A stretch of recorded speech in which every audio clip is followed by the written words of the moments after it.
शांति। 12-11 के ईश्वरीय महावाक्य।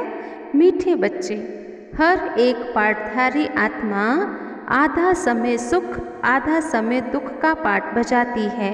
यह भी ईश्वरीय लॉ है। प्रश्न है, बाबा जो समझाते हैं यह समझानी बच्चों की बुद्धि में यथार्थ रीति कब बैठेगी?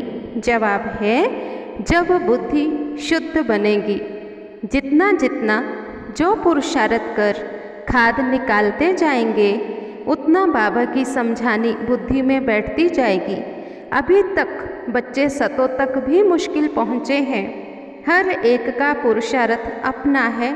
कोई सतो भी है तो कोई तमो भी है, लेकिन बनना है सतो प्रधान। आज का गीत है, दूर देश का रहने वाला आया देश पर आए। ओम शांति। मेन पॉइंट्स हैं, बाबा तो आकर के देवी देवता धर्म की स्थापना करते हैं, फिर बाद में विक्रम संवत जो रावण ने स्थापन किया है उस समय सबके कर्म विकर्म होते हैं और शिव बाबा ने सबको कर्म अकर्म विकर्म की गति भी समझाई है। तो विकर्मी संवत बाबा ने कहा द्वापर से चलता है। अब यह विकर्मी संवत हिंदुओं का संवत तो है नहीं, तो पूछना चाहिए भारत का आदि सनातन देवी देवता धर्म कब स्थापन हुआ? फिर विराट रूप का रहस्य भी सबको समझाना चाहिए। विराट रूप का चित्र बहुत अच्छा है। देखो, ब्राह्मण होते हैं, ब्राह्मणों का यह संगम है। शूद्रों का कलयुग कहा जाता है। अब तुम प्रजापिता ब्रह्मा कुमार ब्रह्मा कुमारियाँ कहलाते हो। ये नई नई पॉइंट्स तो निकलती रहती हैं। तुम बच्चों को अच्छी रीति पढ़ाई पढ़नी चाहिए। बाबा कहते बच्चे, ये राजाई तो बदली होती रहती है ज़रूर। कभी देवताओं की राजाई आती तो कभी रावण की आ जाती है। तो हर एक को प्रदर्शनी में अच्छी रीति समझा करके उनसे उनके ओपिनियन जरूर ले लेने चाहिए। बाबा बच्चों को कितना समझाता है, लेकिन फिर भी बाबा कहता है अभी बच्चों की बुद्धि शुद्ध बनी नहीं है। पुरुषार्थ करते रहेंगे तो ही खाद निकलती रहेगी। बाकी सतों तक भी मुश्किल ही पहुँचे हैं। बाबा ने कहा देखो, हर एक का पुरुषार्थ अपना अपना है। तुम यहाँ पर अपना पाठ बजाने आए हो। कहते हैं असुर और देवता, अरे है तो दोनों मनुष्य।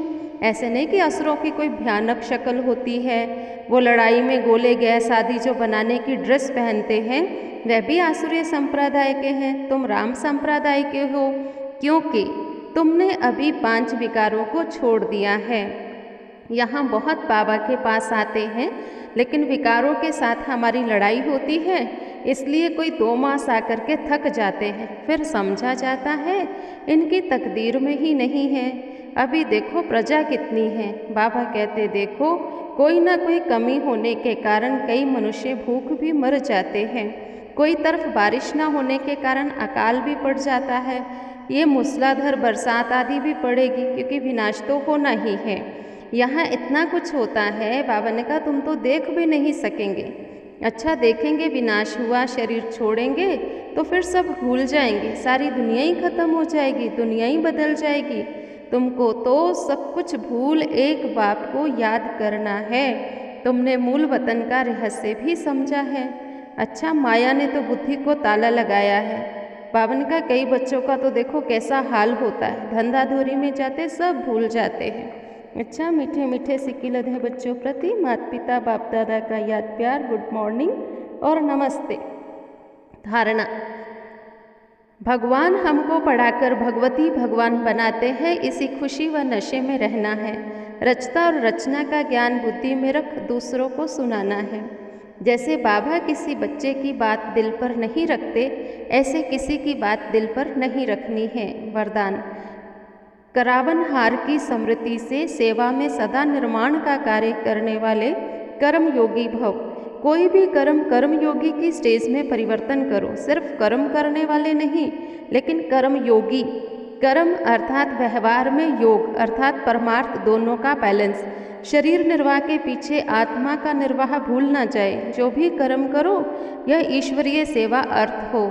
इसके लिए सेवाओं में निमित्त मात्र का अंश बावन का इसमें सेवाओं में निमित्त मात्र का मंत्र व करावनहार की स्मृति का संकल्प सदा रहे। करावनहार भूले नहीं तो सेवा में निर्माण ही निर्माण करते रहेंगे। स्लोगन है, सेवा व संबंध संपर्क में विघ्न पड़ने का कारण है पुराने संस्कार। उन संस्कारों से वैराग्य हो। स्वमान है मैं कर्म योगी हूँ।